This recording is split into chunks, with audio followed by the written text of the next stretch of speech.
nii, aga tere. Mina olen Merliis ja minuga siin on Andres Põhjala. Tere tulemast, Andres. tere, Merliis! Ja mul on hästi hea meel, et sa oled siin ja et meil on võimalus vestelda. Need on hästi põnevad teemad, mis meil täna siin käsitluse all on. Ja võib-olla sissejuhatuseks nii palju, et sa võiksid ennast natukene tutvustada, et mõned inimesed kindlasti teavad sind, on sinu juurest käinud, aga võib-olla on inimesed, kes kuulevad sinust esimest korda, et millega sa tegeled Mhm. ja kuidas, võib-olla ka lühidalt, kuidas sa sinna jõudsid või nii palju, kui sa soovid jagada praegu. Äh, aitäh! Äh, mina, nimi on siis Andres Põhjala, aga äh, ma tegelen tänasel päeval siis teraapiamaailmas peamiselt ja see siis on, palju tööd on sõltlastega, palju tööd on erinevate, läbipõlemine, ärevushäired, depressioon, et kõiksugused vaimse tervise probleemid ja nendega inimesed siis pöörduvad. Mind võib-olla on nähtud viimased paar aastat peamiselt kongidega toimetamas ja seostatakse läbi sellega rohkem, et enne ma olin terapeut ja siis tulid kongid siiski. Et isiklikust vajadusest aastaid tagasi hakkasin nagu enesearenguga süvitsi tööle ja läksin õppima, et mul oli vaja elu ära muuta ja mul oli vaja ka isiklikust sõltuvusest vabaneda.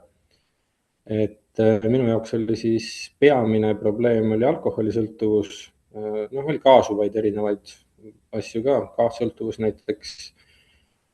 ja, ja mul võttis päris palju aastaid aega, et nagu jõuda sellesse kohta, kus ma täna olen. Mul ei olnud sellist abi, mida ma täna suudan ise teistele pakkuda. Et see on olnud suuresti katse-eksitusmeetod, kukud pikali, ronid püsti jälle ja võib-olla see isiklik areng ongi tegelikult üsna selline, et ta ei lähe kogu aeg tõusvas joones, et meil on raskusi, kaotame sihi vahepeal silmist ja, ja peame uuesti lihtsalt oma rajale tulema. Ja üks hetk siis terapeudi töö kõrvalt tulid minuni kongid ja helimaailm, mis hakkas minu jaoks tasakaalustama elu mõnes mõttes ja aitas nii-öelda seda ühendust iseendaga veelgi sügavamaks luua ja läks nii, et ma hakkasin seda ka teistele pakkuma ja on siis üks mu kirgedest, see helide maailm. Aga tänasel päeval lisaks nendele helidele hiljuti avasin ka Põhjala teraapiakeskuse. Hetkel ma olen Tallinna kesklinnas Liivalaia tänaval tuumteraapia ruumis, mis on siis aasta aega tagasi loodud mul selline stuudio, kus saab kongirännakutel käia, saab seda rentida, siin on ka teraapiaseansid käivad. Aga siin kõrval Tatari tänaval on siis meil keskus, kus töötame 9 spetsialistiga, et pakkudagi võimalikult head abi nendele, kes abi või tuge ja teadmisi nendele, kes seda vajavad. Et meil on programmipõhine töö on peamine, kuna ka kui me räägime siin läbipõlemisest või depressioonist, siis see ei ole üksik seanss või 2 seanssi, et see on pikemaajalisem töö iseendaga ja läbi mitmete erinevate lähenemiste, keha, meel, hingetasand näiteks läbi kongide ja see ühenduse leidmine. Et see on minu tänane tegevus siis. Väga põnev. Ma jäin hästi peatuma sinna, kus sa ütlesid, et sul oli vaja oma elu ära muuta. Mhm. Ja jäin peatuma sellepärast, et see oli nagu nii enesekindel nagu see soov elu ära muuta ja samal ajal, et noh, näha on, et see on nagu olnud võimalik, et võib-olla sa nagu avad seda kohta nagu, et ma kujutan ette, ma üldse ei tea, mis sa ennem olid, on ju, kes sa enne olid, et lihtsalt võib-olla see, et kuidas see on võimalik inimeste jaoks, et tihtipeale nagu võib-olla tehakse nagu üks, mina olen ka terapeut, on ju, ja ma tean, et inimesed jõuavad, kui on see kõige suurem nagu valukoht, on ju, jõuavad kohale, teevad natuke midagi, valu läheb üle ja siis minnakse samasse kohta nagu mingis mõttes tagasi. ja kui elu on nagu samasugune, siis tegelikult väga tihti probleem tuleb tagasi või kordub, et võib-olla on natukene parem, natuke leebem, aga samal ajal on võimalik ka elu ära muuta, nii nagu sa mainisid. et võib-olla sa natukene avad seda, et kuidas see võimalik ikkagi on kõigi jaoks. Üks osa sellest on võib-olla see, et ta on individuaalne ka. Et minul on minu lugu. Elu ära muuta. Esiteks tuleb avastada, et mulle ei sobi see. Tunnistada seda, et mu elu ei vasta mu soovidele ja ma tahaks midagi muud. Mitte siis lihtsalt jääda sellesse kannatusse. Et see kannatus on normaliseerunud meil üsnagi maailmas. Suhted, kus on vägivald, vaimne, füüsiline, ükstapuha milline vägivald on normaliseerunud, justkui ei saaks teistmoodi, saab küll. See sisemine valik. Mul oli ma lähen tagasi praegu, ma lähen väga palju aastaid tagasi, ma lähen üle 12 aasta tagasi, kus mu teekond nagu rohkem algas või see teadlikum elu. Et seal oli palju pidusid, palju valu, palju põgenemist, palju ebateadlikkust, palju, et mis on kõik selle sõltuvuse all, et palju mitte ühenduses olekut oli. Ma ei saanud aru, mis on minu emotsioonid, et mul ei olnud ühendust oma emotsioonidega. Mul oli kannatus ja kannatuse eest inimene põgeneb. Ta otsib ju leevendust läbi ka sõltuvuse. Et mina otsisin ka leevendust, seda hetkeks heaolutunnet läbi alkoholi. Aga see leevendus või see probleemi lahendus, mis alkohol oli siis minu jaoks justkui lahendus selles hetkes, ei töötanud, sest ta on sihuke lühiajaline, noor kuulaja tuli, lühiajaline ja pigem pikemas perspektiivis kannatusi põhjustav lahendus on see. Ja minuni hakkasid jõudma erinevad valikud nii-öelda, et tuli see vaimne maailm, tuli tantra maailm tuli, et kui me räägime sellest, nagu sa mainisid, et on valus ja paha ja siis ma natukene teen midagi, siis mul enam ei ole ja siis ma enam ei tee midagi. Et ma siis lähen jälle tagasi tihtilugu samale rajale. Et minu jaoks valu ja paha on justkui motivatsioon ja motivatsioon kaob ära, aga inspiratsioon on puudu siis veel, et mis hoiaks mind selle rajal. Ma leidsin endale inspiratsioonid läbi inimeste, kes mu ümber olid õnnelikud. Ma nägin päriselt nagu ilusaid inimesi, kes nautisid elu ja olid iseendaga ühenduses, oma vajadustega ühenduses.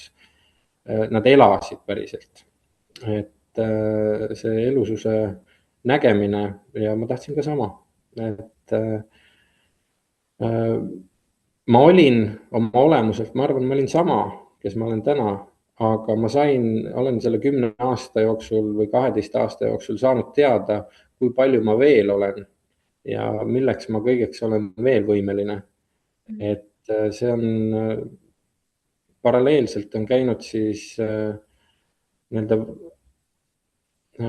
selle Andrese nii-öelda avastamine, kelleks mind vormiti esimestel eluaastatel võib-olla, nagu meil käib see asi. Et kust tulevad mu kannatused ja ebateadlikkus, emotsioonid, hirmud, häbid, süüd, uskumused ja samaaegselt siis uute nende loomine. et selline on see teekond mõnes mõttes olnud. Ma mõtlen, kas ma saan veel paremini vastata sellele, sest siin on nii palju olnud kõike, et mis on minu jaoks oluline olnud see, et uudishimu elu vastu ja julgus proovida neid asju, mida ma proovinud ei ole, et äkki seal on midagi minu jaoks. Et kui see ei toimi, siis järsku järgmine asi toimib. Ja noh, mida aeg edasi, et ma olen õppinud psühholoogiat palju, olen õppinud väga paljude asjade kohta, et õppimine on olnud minu nagu mingi kinnisidee. Ja läbi õppimise ikkagi meie maailmapilt avardub, et tekivad lihtsalt, kui toome teaduslikule tasandile, et ajus tekivad uued neuronjadad, mis siis võimaldavad näha üldse maailma avaramalt. Ja seda annab õppimine, seda annab uute kogemuste otsimine, et kas või need festivalid, mis meil on, mis on tulemas, see Ühenduses festival, see on ju kõik uued kogemused paljudele ja võimalus näha maailma teistmoodi üldse. Et mis siin veel on? Muidugi hinnangutest on vaja natukene hakata loobuma, et kõik, mis on võõras, saab tavaliselt niisuguse negatiivse hinnangu. Et võtta need hinnangud maha ja vaadata, et okei, see on lihtsalt nii. Võib-olla on midagi seal taga olemas, kui paljud inimesed teevad neid asju. Et jah, ma praegu võib-olla tõmbaks kokku selle. Väga hästi jagasid ja mul jäi mitu asja nagu silma sealt sinu jutust, et üks asi oli see oma potentsiaaliga ühendumine, uute võimaluste nägemine, avardumine, et need olid nagu need märksõnad, mis ma noppisin sealt ülesse, mis tegelikult ma saan aru, ja siis inspiratsioon on olnud need driver'id nagu väga paljuski nagu sinu teekonnal ja võib-olla ma kujutan ette, et kui mõni inimene on nagu sõltuvuste teemaga või kasvõi lihtsalt tunneb ennast depressiivselt, siis need on need asjad, mida tal sel hetkel ei ole. Tal ei ole selle oma potentsiaaliga ühendust, avardumist, uusi võimalusi ja me jääme nagu oma sellisesse koopasse sel hetkel ja ei näe nagu väljapääsu ja need on need, mis nagu aitavad võib-olla nagu päästa nagu sealt kuskilt paigalseisust nagu välja. Et ma tahaks need siin ära nagu highlight ida, et need on hästi olulised kohad, mis sa jagasid oma kogemuse baasilt. Ja vaata, ma ütlesin, et mul oli vaja oma elu ära muuta, et mulle jõudis nagu selgelt kohale, et niimoodi ma ei saa edasi elada enam. Et kõik need probleemid, mis mu elus olid, see ei olnud minu jaoks võimalik enam. Ja ma panin kogu oma fookuse ja energia selleks, et sõltuvusest välja tulla. Ja mis on siis nagu sõltuvuse all, on reguleerimata närvisüsteem, seal on traumad, seal on väärkohtlemised, seal on emotsioonid, millega me ei oska nagu toime tulla, hirm, häbi, süütunne. Seal on vajadused rahu, kontakti järele, armastuse järele, selle ühenduse järele, millest me räägime. Aga kõik, kui ma alustasin seda nimekirja selle reguleerimata närvisüsteemist, emotsioonidest põhimõtteliselt, siis kui me ei ole nendega tegelenud, nendega kursis, siis me ei saa seda ühendust kogeda, sest need blokeerivad ja tõmbavad meid nii-öelda kaitsesse. Meie ajulained on kogu aeg kõrg-beeta sagedusel sümpaatilises närvisüsteemis kinni. Ja noh, siit tulevad siis juba diagnoosid ja kõik see osa. Aga noh, mul ei olnud seda infot kõike varem, et see on mul enda kogu selle teekonna jooksul kogutud ja see arusaamine, kuidas inimene toimib. Et see oligi nagu mu eesmärk saada aru, kuidas ma ka toimin. Et lisaks sisemine tühjus, üksildus, kurbus, noh, alkoholisõltlased, üksildased inimesed, väga üksildased inimesed ja see kurbus on meeletu. Ja nagu meie pealkiri ütleb, et sõltuvus kui kadunud ühenduse otsing. siis seal kohas nad vajavad seda ühendust nagu nii väga ja hetkeks, kui nad siis võtavad, nad on võimelised olema sotsiaalsed, siis nad saavad selle inimestega ühenduse. Nad saavad ühenduse võib-olla positiivsete emotsioonidega endas, seal tuleb rõõm, rahulolu, õnnetunne, siis nad on väga armastusväärsed, nad armastavad kogu maailma ju. et, et see ühendus on siis jah, emotsioonidega tekib, kehaga on vaja ühendus luua, teiste inimestega ja võib-olla siis ka sellise nagu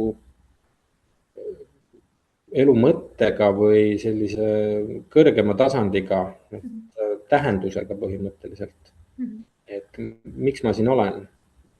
jah. issand, sa räägid kõike seda ja siis ma mõtlen, et see, mis me nagu ühenduses festivalil pakume, see on täpselt kõik see ju. Mhm. tunnetega ühendus, iseendaga ühendus, teistega ühendus, kõrgemal tasandil ühendus või et see enesega töö, see maailm, kus me mõlemad sinuga oleme sees, on ju, või see valdkond, milles me toimetame, et seal pakutakse kõike seda ja see ongi nagu see, mis me oleme nagu kuskil nagu ära kaotanud või meile võib-olla ei olegi keegi nagu lapsest saati seda õpetanud. et me tegelikult inimhingena nagunii vajame seda, vajame neid ühendusi oma tunnetega, kontaktis Mhm. olemist. aga me lihtsalt võib-olla ei oskagi, meil ei olegi keegi seda õpetanud ja ma arvan, et võib-olla mõni see sõltlane nagu tunneb seda igatsust selle ühenduse järgi ja hakkab kõike seda tegema sellepärast, et see mingi tühjus, see, mida mul ei ole, et ma nii väga otsin seda ja see ainuke, kust ta tulla saab, on läbi mingi, võib-olla mingi aine või midagi, onju. Mhm. et ma ei tea, kas see on See- nagu, kas sina näed ka seda nii, sina oled seal valdkonnas rohkem toimetanud, et kas sa oled, nõustud minuga natuke? ei, ma nõustun sinuga täielikult, et esiteks, et festival kõik need nii-öelda alad katab, seal on, ühesõnaga, see on võimalus. See vastuvõtmine on inimeses endas vaja see otsus teha, et ma tulen ja ma valin seda kogeda. Noh, see ei ole ühene ja nii lihtne alati, et see võibki olla aastatepikkune, et mu närvisüsteem ja mustrid ei lubagi ennast avada, sest kõik on nii ebaturvaline. maailm on olnud lapse jaoks nii-öelda ebaturvaline. ja aga noh, samas seal festivalil koolitatakse väga palju, seal on ju tuntud inimesed räägivad psühholoogiliselt lahti meie mustreid, kogu olemust. Ega me kõike ei suuda hoomata võib-olla selle ühe korraga, aga positiivse kogemuse saab ikkagi. ja mis ma võib-olla tahaks juurde tuua, et inimene sageli otsib ainult seda heaolutunnet, see on veel üsna lapse tasandi arusaam maailmast. et kiiresti ja hästi, noh, see on alkohol ka või siis mingi muu aine, et ma saan kähku heaolutunde. aga mida küpsemaks me saame, seda selgem on võib-olla ja talutavam, et meie heaolutunne tuleb paljudes olukordades sellistest pikaajalistest tegevustest ja harjumustest. et treeningharjumused, oskus olla ka oma emotsioonidega, raskete emotsioonidega, neid läbi tunda ja jah, kõik seal on esindatud sel festivalil, et keha, meel, Mhm. sotsiaalsus, et ja ka see kõrgem nii-öelda tasand, et miks ma siin olen, mis see maailm üldse on ja see on muutumises kogu aeg, et seda me võime üks hetk näha ühtemoodi ja aasta pärast me näeme juba teistmoodi, et see on selline ilus arenguprotsess. jah, väga ma põnev. praegu ei kuule ma mõtlen, et kui kuulajatel on mingeid kommentaare, küsimusi, et siis ma julgustan teid siia chati kirjutama. et lõpupoole me saame vastata ka mingitele küsimustele ja hea meelega kuulame teie kommentaare siin vestluses. aga Kui me räägime sõltuvusest, sõltuvust me õrnalt puudutasime, see on nagu loomulikult ütleksin kohe ära, et see on nii lai teema, et Mhm. see on miski, millest võiks rääkida nagu pikki päevi ja loenguid pidada ja kindlasti miski, kus on vaja nagu tuge ja sellega tegelemisel sellist suunamist, mentorlust ja seda Andres saab pakkuda läbi oma teraapiate ja ka see uus teraapiastuudio, mille sa lõid, et võib-olla sa, nüüd olekski hea hetk natuke jagada selle kohta, et mina olen nagu alati mõelnud, et ümberringi ka ikkagi näed ja puutud kokku erinevate sõltuvusteemadega ja Mhm. ei ole nagu olnud sellist kohta, kuhu nagu inimesi saata, kus inimesed tõesti saaks nagu terveneda, sest see on, nagu me rääkisime juba kõigist tunnetest, me rääkisime kehatasandist, et see on nagu lapsepõlv, see on nagu nii lai nagu teema, et see puudutab nii paljusid valdkondi ja seal ilmselgelt on mingid haavad jäänud. Et ei ole olnud nagu sellist kohta, kuhu isegi teaks, kuhu saata inimesi, kes peaks nagu või kes tahavad nagu välja tulla. Et võib-olla sa jagadki seda nagu infot või kui ma kuulsin sellest, et sa avasid sellise kliiniku, et siis noh, lisaks kõigele muule, et te tegelete sõltuvusega, siis see oli nagu väga vau, et ma tahaks nagu kõigile nagu soovitada seda, sest sellest on kindlasti võimalik välja tulla, kui on mingid sellised probleemid. Jah, ta on meil siis teraapiakeskus, et ma täpsustan selle ära, et ta päris kliinik ei ole. Ma olen töötanud ise kliinikus. Tartus oli, või noh, Tallinnas Libertas kliinik ja ma olin Tartus nende Tartu haru juhataja sõltuvusnõustajana siis. Vau, ma ei teadnud seda. See oli umbes 5 aastat tagasi vist juba, et sellest on omajagu aega möödas, aga mis on jah, neid kohti ei ole eriti palju ja kliinikud on meil nagu ka noh, peavoolupsühholoogia natukene on siis natukene liiga mõistuspõhine, et kognitiivkäitumuslik teraapia on siis nii-öelda peamine, et see on mõtete tasandi muutmine, mis on oluline osa, et läbi mõtete käib see muutus. Aga mis ma tahan tuua siia meie ühiskonda on see, et probleem ei ole sõltuvus, vaid noh, nagu Gabor Matei on öelnud, et miks see valu seal, miks ma tarbin, miks ma vajan seda. Et ja me lähenemegi tänasel päeval siis rohkem sellest vaatepunktist, et keskuses on meil tööl kehaterapeudid, on esindatud osteopaatia, Jumeiko, massaažid, isegi shiatsu, see on ka siis selline punktmassaaži moodi. Lisaks on psühhoterapeudid, kes siis, kuna meil on ka programmipõhine, et see on pikemaajaline protsess, et on võimalik tulla pikkadesse programmidesse elu muutma päriselt, et seda juhivad siis peaterapeudid ja meil on kaasatud kogu meeskond siis selle inimesega töötama, kes tuleb, et me pakume võimalust siis, mitte võimalust, vaid noh, kui sa tuled programmi, siis ongi, kuna trauma käib mööda keha ja kehas samamoodi, et meil on selle närvisüsteemi regulatsiooniks vaja võib-olla kõigepealt see keha maha rahustada, kehale luua turvaline seisund ja siis vaatame psühhoteraapias sügavamaid probleeme. Et selline nii-öelda asi on kokku pandud. Me töötame juba sellega ja no, lisaks on ka psühholoog tööl, eratreener on meie meeskonnas, et kogu see tervikpilt nii-öelda inimesest, et kogu elu saab toetatult muutusesse viia, sul on olemas kogenud spetsialistid ja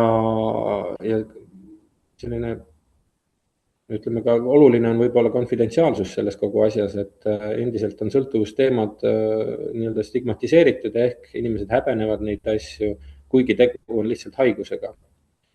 ja, ja mina usun nagu sellesse programmi töösse.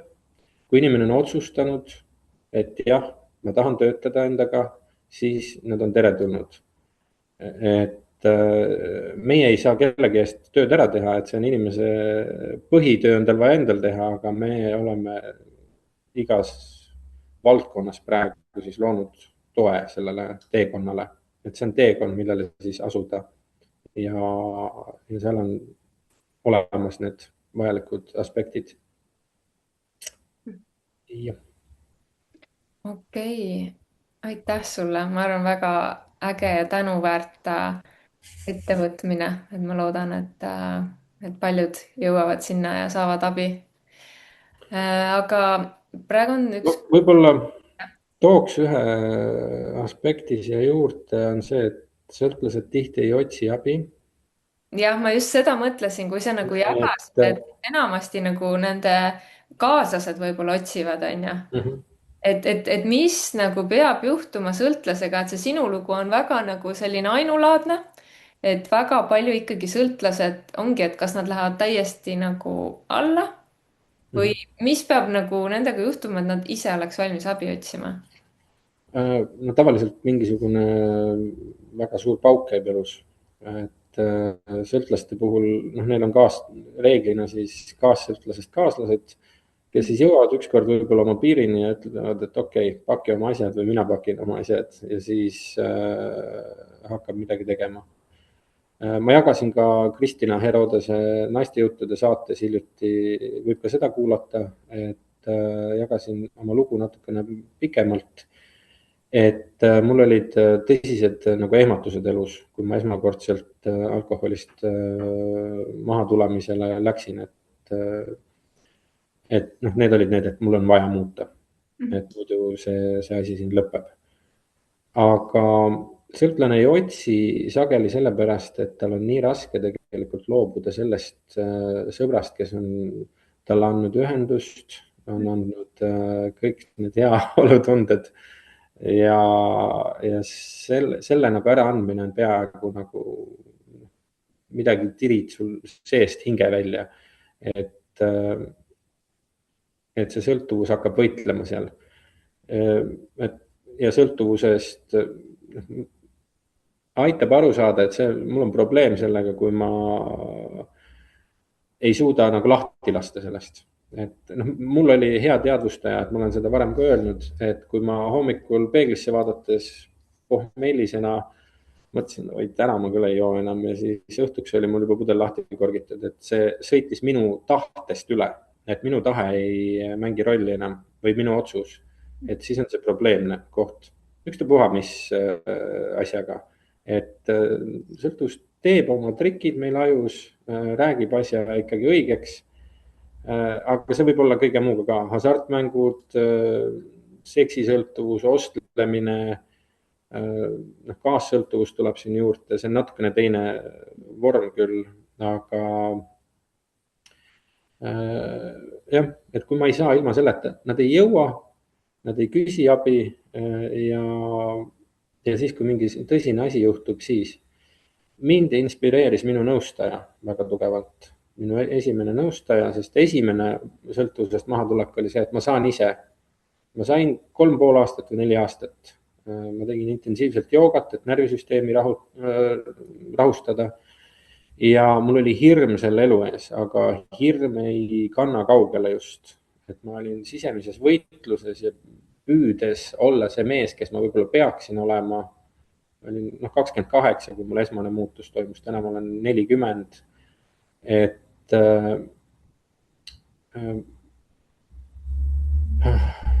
kuhu ma jäin nüüd, ütlen nii palju. esmane oli jooga, mis aitas ja aga mul ei olnud psühholoogilist abi selles kohas veel ja ikka see ise.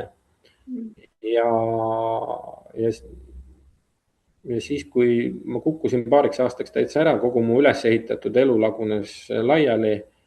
ja see iseloomustab ka sõltlase elu tegelikult, et ta võib olla nagu, noh, ma olin toimiv selles suhtes, mul olid töökohad, ma õppisin, ma tegutsesin kogu aeg, see klassikaline toimiv sõltlane. aga mu need krahhid olid ka sügavad. ja üks hetk ma sain siis oli järjekordne krahh ja siis ma võtsin ühendust sõltuvuskliinikuga ja mu nõustaja inspireeris mind sellega, et meie esimesel kohtumisel ma nägin teda, siis ta oli päevitunud mees, sõitis kena autoga, tal oli naine ja laps autos, väike laps. Ja ta rääkis mulle, kuidas ta on olnud elanud täielikus augus ja millist elu ta nüüd elab. Maakoht Võrumaal ja nii edasi. Ja see pani mul silma särama, okei, see on võimalik tegelikult. Et sellest kõigest on võimalik välja tulla ja siis ma otsustasin pühenduda sellele, et nüüd aitab, ma teen selle kannatuse läbi, sest ega mahatulek ei ole lihtne, see on kannatus tihtilugu.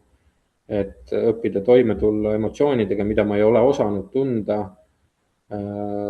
võtta kõik see vastu ja järjepidevalt nagu valida iga päev uuesti kainus, isegi kui mul on väga raske ja tahaks 1004 põgeneda jälle sellesse ainesse, et saada hetkeks seda kergendust. Jah, selline.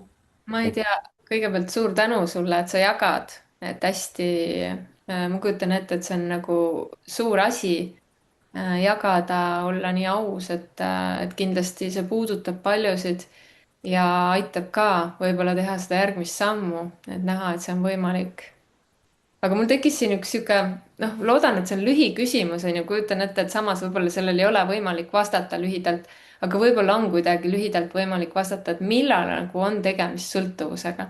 et võib-olla iga õhtu keegi korgib mingi pudeli lahti ja mõtleb, et see ei ole sõltuvus, aga et mis hetkest nagu võib öelda, et on nagu sõltuvus? kas see on seotud pigem, kujutan ette, et see ei pea olema seotud sellega, kas ja kui palju keegi, ma ei tea, joob või teeb midagi, vaid et kuidas see teda nagu juhib või kuidas seda elu mõjutab, kas see on võib-olla pigem midagi sellega seotud? Noh, siin ongi, et inimene võib hakata küsima endalt küsimusi, et enne kui ta seda ainet tarvitab, et kas ma põgenen, kas ma tegelikult otsin kontrolli, tahan midagi mitte kogeda. seal on ka mõned lihtsalt võib-olla nädala keskel juba tunnen, et ma mõtlen ainult nädalavahetusest, kus ma saaksin ära kaduda. et noh, jälle võib tulla sinna küsimuse juurde, et me ei küsi, miks sõltuvus, me küsime, miks kannatus pigem. et see sõltuvuslik käitumine on leevendus, ta on põhimõtteliselt närvisüsteemi regulatsioon. ja mis hetkel, no kui mu suhted hakkavad kannatama, kui keegi kõrvalt juba hakkab mainima, kuule, sul on jälle hommikul lõhnad juures või kui ma ei tunne ennast tegelikult hästi selle ükstapuha, mis sõltuvuse järel, ma võin endale öelda, et okei, ma lähen mängin mänge kuskil raha peale. et see on meelelahutus, aga samas hakkavad võib-olla arved kuhjuma, ma hakkan varjama seda lähedaste eest või üldse inimeste eest, see on iga sõltuvusega, pigem hakkan seda varjama ja peitma, et järelikult minu väärtussüsteemis ei ole ta õige ju ja ma ei ole seda endale ausalt tunnistanud, kui ma midagi peidan. ja vaadelda, et kas ma otsin rahu, tuimestust, see igaõhtune vein on ta lõpuks, see klaas veini juba võib inimese nii ära kalestada, et oma kaaslasele või lastele sa ei ole emotsionaalselt seal olemas enam. sa oled juba läinud teise kohta ära. ja seal on tagajärjed ikkagi, et seal on esmased tagajärjed, mis on, sõltlased loovad sõltlasi. et kui me ei ole kohal, ei õpi meie lapsed seda ja samamoodi hakkavad otsima oma nii-öelda neid tundeid, heaolu ja kõike läbi erinevate meetodite, mis ained ikkagi või siis käitumislikud. et ainete puhul vaadata, kas ma saan jätta nüüd vabaks selle koha ja teha lihtsalt midagi muud. Ütleme, et ma ei joo täna õhtul veini, ma lähen jalutan hoopis hea meelega ja laen ennast niimoodi maha. Või lähen teen sporti, mina mängin näiteks rannavõrkpalli, see on mulle väga oluline osa ja seetõttu emotsionaalselt laen maha, mul on füüsis korras, kui on keha korras, on meelel parem, on meel korras, on kehal parem, et kõik on omavahelises seoses ka ju. Et kas on sõltuvus, no üks küsimus on, et kas ma saan ilma selleta, kas ma võin kergekäeliselt või noh, kerge südamega asendada selle harjumuse teisega. Et seal on ka, et kui me võtame nüüd aine ära, sõltuvuse puhul on sinna vaja tegelikult, jääb muidu ju tühjus ja jääb kannatus.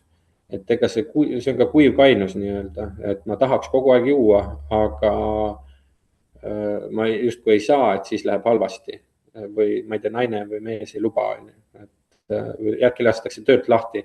Et see on kuiv kainus ja see ei ole see koht, kus ma oleksin seal, et ma enam ei vaja teda. Et mina täna olen seal, kus ma ei vaja alkoholi, ma ei vaja seda põgenemist. Selle koha peal ma väitleks vastu ka nii-öelda mõningatele rühmitustele, kes väidavad, et sõltlane kogu eluks ei ole.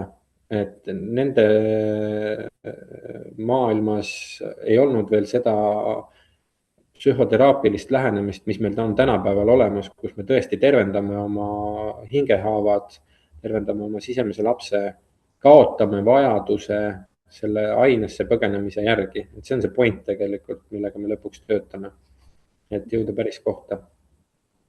Okei, ma kaldusin jälle ära, et väga head kalded, mulle nagu väga meeldis see, mis sa jagasid, nagu väga sügavaid mõtteid tekitas. Aga meil on tulnud siin paar küsimust ja ma ise tahtsin ka tegelikult seda teemat veits nagu sisse põimida. Et küsimus on, kas kaassõltuvus on samuti justkui aseaine ja ma ise nagu mõtlesin ka selle kaassõltuvuse peale, et üks asi on nagu see, et me räägime ainetest. Teine asi on see, et me räägime nendest inimestest, kes on koos sõltlastega ja hoolitsevad nende eest. Ja kolmas asi on see, et kaassõltuvus, mis tekib lihtsalt suhtes, kus otseselt võib-olla mingit ainet ei ole, aga on nii suur nagu klammerdumine või emotsionaalne side, et on raske nagu toime tulla oma emotsioonide või tunnetega. Et kas see on nagu ka miski, mida mingis mõttes nagu tuleks ravida või kas see on ka nagu ja ainetega nagu midagi sarnast nagu see, mis toimub nagu ainetega? ainete, seal on sarnasus on see, et ühenduse kaotus on mõlemas. Et endaga ei ole tegelikult ju kaassõltlasel ka ühendust, kaassõltlase tähelepanu on sellel teisel inimesel või teise inimese vajadustel. Et tulla, üks asi on, et mis mina tegelikult vajan ja kaassõltlastel sageli on, mitte ainult neil, aga mis on nende motivatsioon, on turvatunde puudus. Üks nendest, et kaassõltuvus on samuti väga kompleksne seisund nii-öelda. Üks osa on tõsine turvatunde puudus ja nad loovad oma turvatunnet siis läbi teise inimese. Ehk siis kui ma kontrollin, hoolitsen, teen midagi tema heaks, siis on mul turvaline. Seal on ka see, et kui ma olen talle hea, siis ta võib-olla no, nii-öelda armastab mind, jällegi mul on turvaline. Et ühenduse kaotus on ta samamoodi. Lihtsalt üks võtab liiga palju vastutust, teine ei võta üldse vastutust. Ja see nüüd hästi kokku tõmmatult, et nagu ma ütlesin enne, et see on suur teema, et ka kaassõltuvus teemadega võib meie keskusesse pöörduda, et väidetavalt ikkagi iga sõltuvuse all on ka kaassõltuvuslikud mustrid ja sümptomid, et piiride puudus, ebateadlikkus iseenda vajadustest ja nii edasi ja nii edasi. no väga põnev. Kas mul jäi midagi vastamata äkki? ei, ma arvan, et ei jäänud, et ma arvan, et see ongi hästi individuaalne ja ahah, nüüd tuli mingi Okei, ma võib-olla vastan sellega, et ei pea ainet alati olema, et ei peagi. mm. Et võib-olla on väga üles kasvades nii-öelda on väga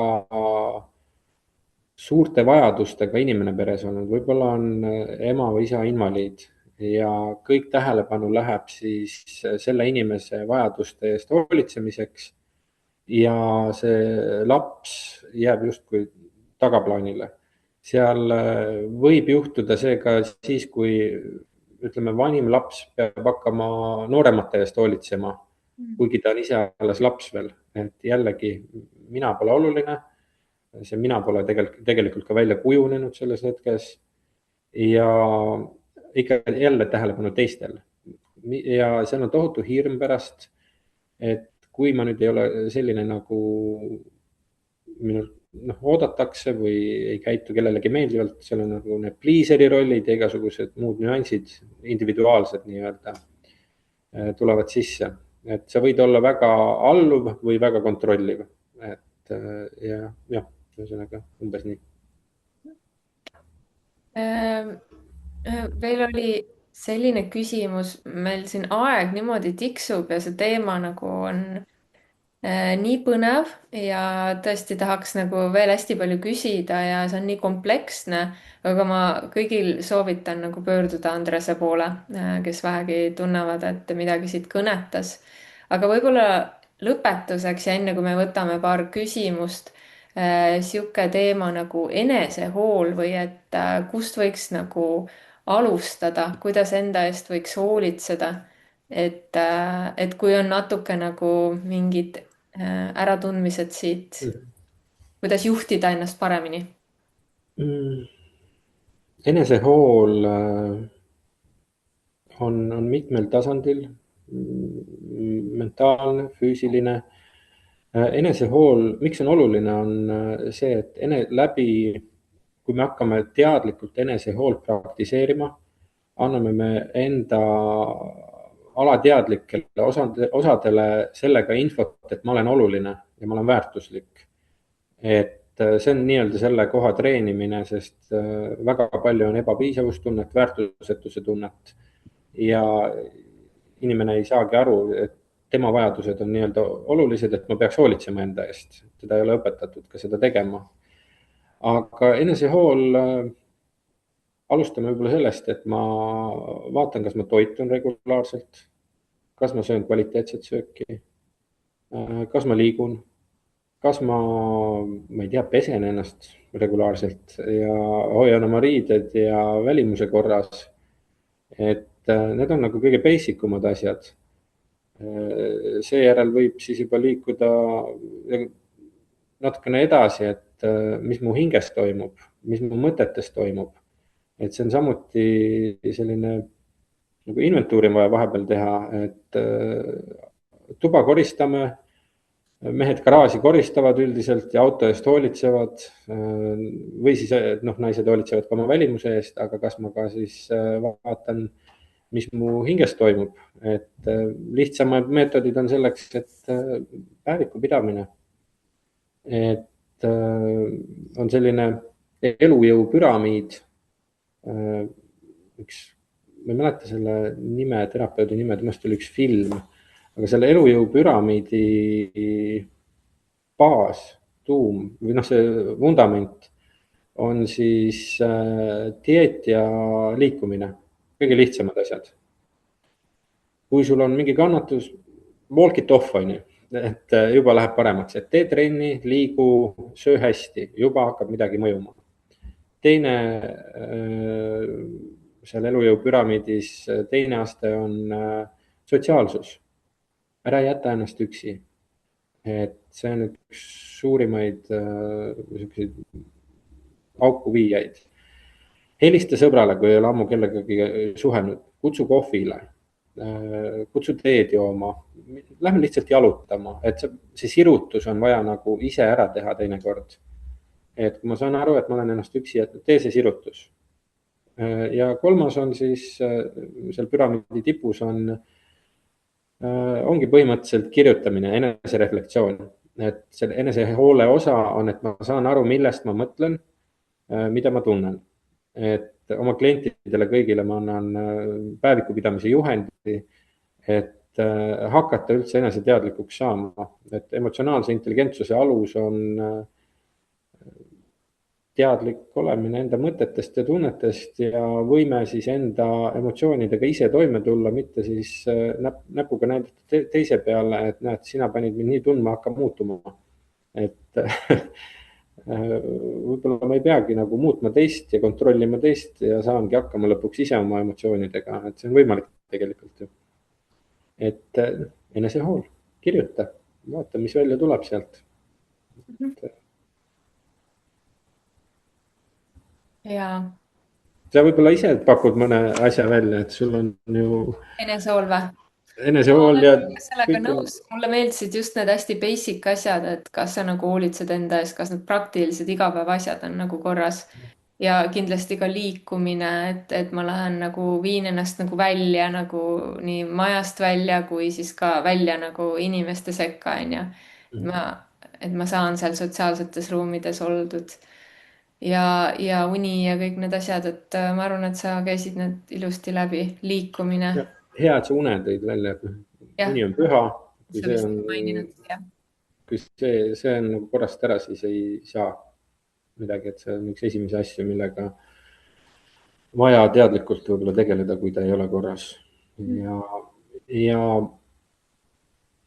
paljud inimesed annavad oma väe ära sellega, et lihtsalt ütlevad, et ma ei saa ju või kellegi teise pärast ei ole võimalik midagi. et ma pean ju tööl olema või mis iganes. et tegelikult on see enda väe äraandmine, me saame teha otsused ise oma elus või siis, kui meil on stressiperiood, mingi nagu mul oli pool aastat, mul oli tohutu pingutus, et see keskus nagu ära luua, meeskond kokku tuua, kõik need süsteemid luua. et kui palju, mu prioriteet oli enesehool selle kõige juures, et ma kannaksin välja selle koormuse, mida mul oli see periood vaja kanda.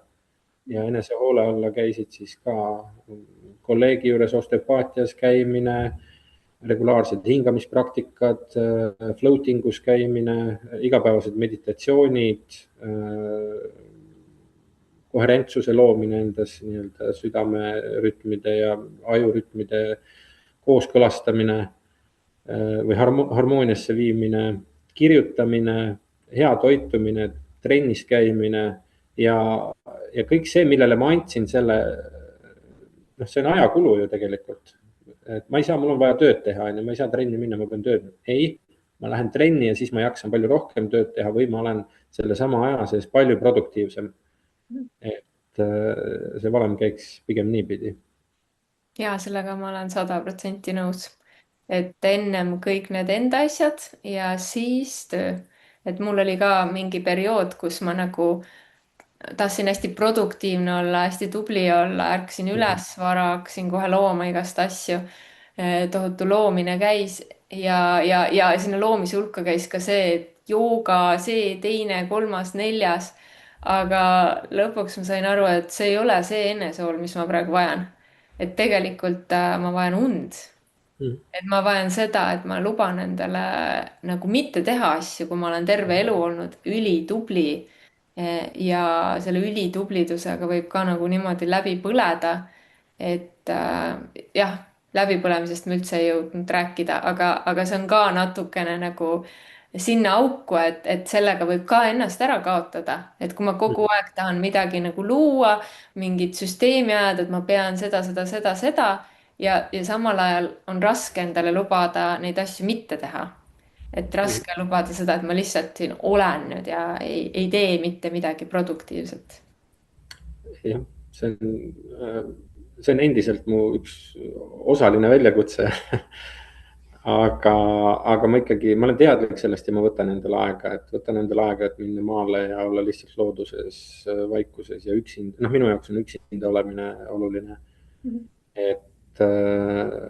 et lihtsalt olengi looduses, mere ääres ja see on 2 päevaga, ma olen juba tegelikult teine inimene või noh, endine jälle, et kui ma olen pingutanud mingi periood ja noh, on pidanud lihtsalt nii, aga eesmärk võiks olla, et on niisugune hea rütm, rütmide loomine ellu on ka selline oluline asi, et. Ja vaikselt hakkame siin kokku tõmbama. Võtame siis selle ühe küsimuse, mis siin on veel lõpetuseks ja siis korra võib-olla räägid, mis sa meie festivalil teed. aga see küsimus on selline. Soovimatus suhtest lahkuda on ka sõltuvus, küsimärk. katus on pea kohal, rahuldav töö, kommunaalid makstud, endal lapsel kõht täis, on aega passida Margna reisisaateid ja milleks veel genereerida, et naine ja laps tahavad suhteteraapiat. aineid polegi justkui vaja, üks väike õlu õhtul pole patt. kas mugavus on sõltuvus? suhtes mõlemad väljendavad rahulolematust. jah, seal on kontroll ja kritiseerimine. ühesõnaga midagi sellist natuke võib-olla. see oli hästi lai küsimus. jah, küsimus oli, et kas see on sõltuvus jah, et kas mugavusest siis või? ei olda rahul ja et kas see nagu on ka sõltuvus, et midagi justkui väga ei ole, väga ei toimu, aga samas väike õlu ja samas nagu rahulolematus. no võib-olla see väike õlu ei ole veel sõltuvus seal, ma ei oska seda niimoodi praegu hinnata, aga kui see õllega inimene tahab põgeneda selle oma rahulolematuse eest, siis ta ei ole nagu väga produktiivne tegevus, sest ega see tulemust ei tule ju sealt, et suhe ei parane sellest õllest, ise ei tunne ennast lõpuks paremini. noh, see lihtsalt ei tööta, see on jällegi tõenäoliselt see hetkelise heaolutunde saamine, närvisüsteemi regulatsioon. ja eks võib-olla tuleks küsida endalt, mis ma tegelikult, millest mul puudus on. et kui ma ei ole endaga rahul, võib-olla ma ei ole partneriga rahul, et enne kui partnerile otsa vaadata, et noh, endasse ka vaadata, et mis minu panus siin on, et see olukord selline on. ja heatahtlikult endaga, et ei pea süüdistama selles suhtes, et ja võib-olla mingeid otsuseid või valikuid siis teha, et nagu muutusesse minna. ega see noh, laiskus või mugavus, nad naelutavad sinna diivani külge küll kinni ja see teekond diivanilt tegutsemiseni on päris pikk, võib tunduda, või noh, kasvõi trennikotini on ju, et lahendused hakkavad avanema siis, kui midagi on nagu liigutatud kuskilt. aga see inimene juba kuulab seda laivi, esitab küsimusi, teadvustab, et on probleem. et eks sealt hakkavad varsti lahendused ka tulema. ja võib-olla see läheb sinna alla, nagu sa alguses ütlesid, et kannatused on justkui normaliseeritud, et tundubki nagu normaalne, et elan seda nagu elu, millega ma ei ole rahul ja tegelikult nagu sisimas ja hinges nagu kannatan. aga noh, mis mul paremat siin tahta, et lihtsalt tahaks ka nagu seda hästi rõhutada jälle, et on võimalik paremini. või siis üks argument on ka, et mis mul enam või noh, et jah, et mis mul paremat tahta on või et ma olen liiga vana, et muutuda või mul on elu umbes otsas. et noh, 40 elu võiks alles alata põhimõtteliselt. mina kogen küll seda niimoodi, et neid mustreid on nii palju nagu maha lükatud, et ma ei allu enam alateadlikele impulssidele nii palju, kui ma pigem valin oma elukogemust. ja selles suhtes ikkagi elu jah, läheb aina paremaks, võiks ka minna tegelikult, kui me. segan siin vahele, et see juhtub siis, kui sa elad teadlikku elu, et sa hakkad jah, valima, sest paljude inimeste jaoks võib olla ka nii, et vastupidi, et mida vanemaks nad saavad, 40, järjest ebateadlikumalt elatakse ja, ja siis ei lähe paremaks, siis läheb võib-olla halvemaks. vananemine tuleb ka kiiremini, et me tegelikult võiksime olla selles eas ju täielikus elujõus ja õitseda. mitte kannatada ja vanaks jääda, nii et meil on haiged igast otsast ja Mhm. rõõm kadunud elust. ja Festivalil saab kõike seda avastada. just. ja Andres, sina tuled festivalile läbi viima koos Meelisega siis kongiööd. et see on selline mitmetunnine sündmus ja võib-olla sa tahad paar lauset selle kohta jagada või lihtsalt jagad juurde seda, et noh, kogu selle teekonna juures, mis sul olnud on, et sa ütlesid ka, et sa oled leidnud need kongid, et see, need nagu hingetasandil annavad sulle midagi, et inimesed, kes ei ole kongides käinud, et võib-olla sa nagu inspireerid neid sellega, et mida need nagu anda võivad. Me teeme Meeliskäänduga siis kongiöö, mis on kogu öö kestev kongirännak, kus saab magada, et see ei ole niimoodi, et me tambime konge nii, et und ei saa ja et teeme öösel, meil on alguses on kontsert selline 1,5–2 tundi, kus me loome erinevaid helimaastikke, kus on kõrgused, langused, erinevad instrumendid. meil on Meelisega kahe peale kokku seal vist mingi 10–12 kongi, mis kõik ei võtagi kaasa päris, et päris muljetavaldav kongipark tuleb sinna kohale koos kristallhelikausside ja muud, palju-palju muid instrumente veel. et sellega saab luua sellise tõelise kontserdi ja elamuse nii-öelda. mis seal on kongirännakus, me lähme muutunud teadvuse seisundisse. see juhtub läbi selle, et inimene hakkab lõdvestuma selles ja ajulained aeglustuvad. et me tavapärane igapäevane toimimine on siis beeta-ajulainete võnkesagedusel ja selles rännakus me hakkame, noh, inimese ajulained hakkavad aeglustuma, tulevad alfa tasandile ja teeta tasandile, mis on selline sügav alateadlik, alateadvusega ühenduses olemise seisund. Nendes lapsed kuni 7 aastani, nad üldiselt opereerivadki sealt teeta tasandil, nende aju nii-öelda, et ja selles kohas me omastame maailmast kõik, mis maailm pakub meile. õpime oma mustrid, õpime iseenda kohta justkui või tehes mingisuguseid järeldusi enda kohta vastavalt teiste käitumisele siis. et siin ongi vanematel väga suur tähtsus, et kuidas nad käituvad lapsega, nii laps hakkab ka ennast kogema nii-öelda, tema minapilt hakkab kujunema ju seal. selles rännakus kongides, ühesõnaga me lähme sinna muutunud teadvuse seisundisse, mis on natukene nagu psühhedeelne seisund. et me võime kogeda erinevaid füüsilisi aistinguid, valu, mõnu, kergust, väga erinevaid asju käib kehast läbi, külm, kuum.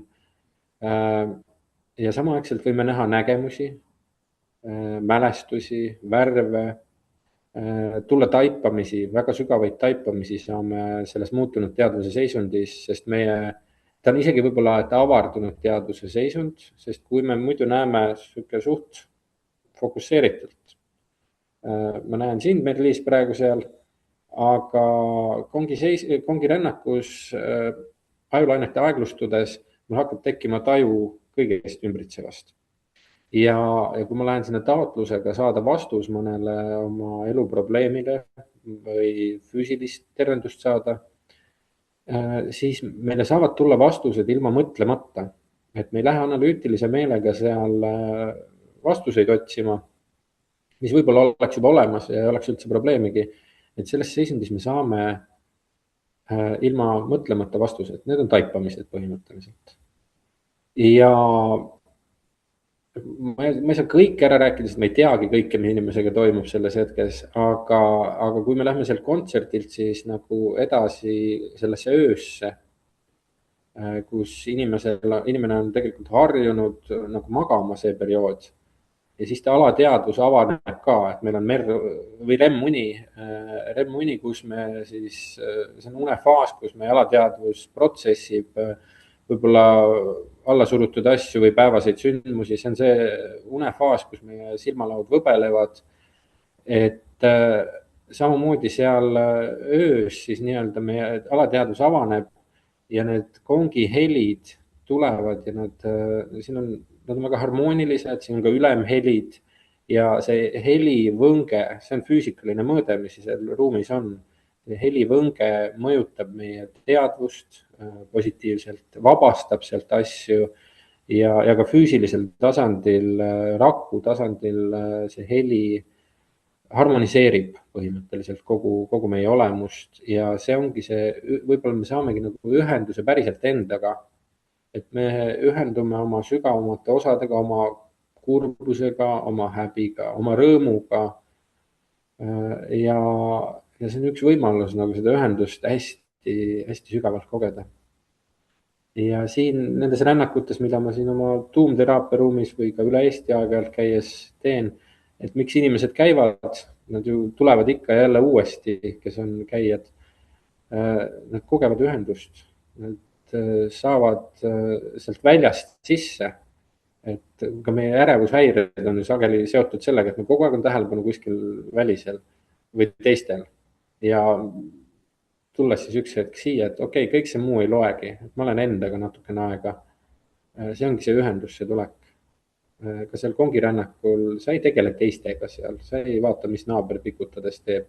et sa oled iseenda asjades ja võib-olla saad selle enda ilusa südamega ühenduse lõpuks, mis tihtilugu on ära pakitud igasuguste kihtide alla. et seal saab see avaneda. süda on terve, avatud, siis on meel terve, siis on keha terve. et sealt tegelikult lähtub enamus asju. aitäh sulle, Andres. ja aitäh sulle ka. kõigile kuulajatele ka, kes te olite meiega siin. Hanno kirjutab veel, et väga huvitav, inspireeriv ja julgustav, sain hiljuti Laitses ingliga pihta. nüüd igati avatud enese avanemisele ja arenemisele. seminaril näeme. väga ilus. rõõm kuulda. väga et ilusti. aitäh kõigile ja Andresega tõesti siis saab kohtuda ühendusfestivalil neljapäeva õhtul ja neljapäeva öö veeta siis Kongide saatel, et see on kindlasti väga võimas kogemus. ja kui tahate veel osta festivalipassi, siis veebinar 10 koodiga, kes on siin kuulajad, saavad siis 10% soodsamalt seda kodukalt osta. ja Andres, võib-olla sa ütled siia ka oma kodulehe või midagi, et kus saab sinuga ühendust? ja mul on hetkel siis 2 kodulehte, aga ma suunaksin teid pigem pohjalateraapia.com. et see on selle meie keskuse koduleht. aga trükkides kuskile Google'isse mu nime tuleb üsna palju erinevaid variante. et aga keskuse lehelt saab mu kontaktid ja saab ka otse broneerida kohtumisele. ja nii, et julgelt minge. ja Facebookis ka on olemas, et kõik. kuidas? et Facebookis ja Instagramis on ka olemas. jah, ma arvan, et sind on juba kerge leida, et sa oled väga nähtav. igatahes aitäh veel kord ja kohtumiseni siis siin või sealpool, loodetavasti ühenduses festivalil. kohtumiseni. nägemist.